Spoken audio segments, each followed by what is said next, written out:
أعوذ بالله من الشيطان الرجيم. I seek refuge with Allah from Satan the outcast. وما بكم من نعمة فمن الله ثم إذا مسكم الضر فإليه تجأرون.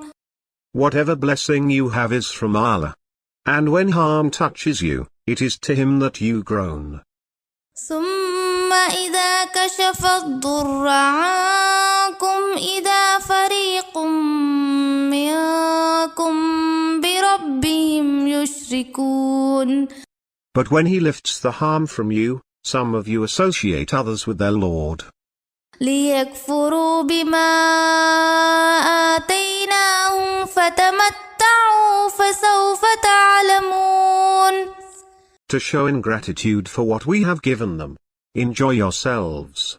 You will soon know.